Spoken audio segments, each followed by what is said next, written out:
Sonic Beats. Hey Scotty, what you doing? I'm waiting. Waiting what? Non lo so.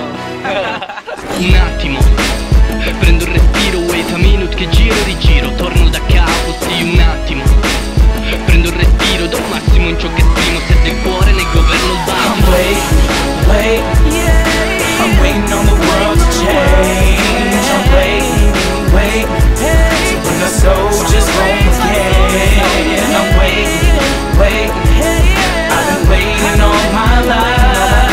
I'm wait, till the day that everything's alright.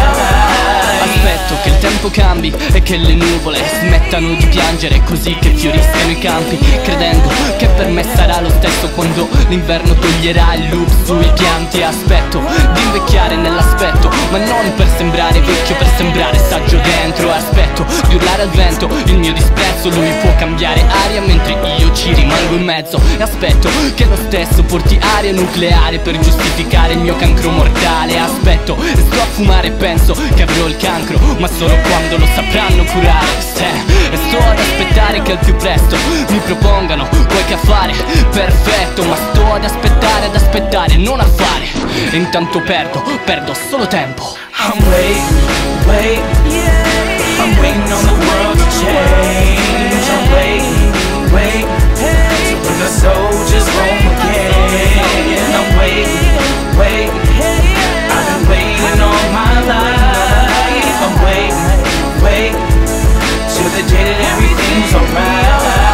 Aspetto seduto al bar la fortuna e intanto conto lento le bottiglie ad una, ma lei di me non se ne cura e non gli ho dato appuntamento. E mentre aspetto si presenta la luna, stanno chiudendo. M'ha detto scusa, ecco la tua fortuna. M'ha messo in mano un pacchetto, m'ha detto fuma, ma sto contento, almeno sto sorridendo. E luna, e già domani e so che oggi sarà lo stesso. E intanto aspetto, ma passo la vita correndo, rincorrendo in cerchio quel presagio orrendo che dice che se aspetto non ci sarà cambiamento, perché non brucio le tappe ma brucio me stesso. Mio padre mi diceva ci vuole calma e gesso, ma non voglio finire a 30 anni senza calma, tira il gesso, perché per ora faccio senza sentimento. Ed aspettando qua si perde solo tempo. I'm wait,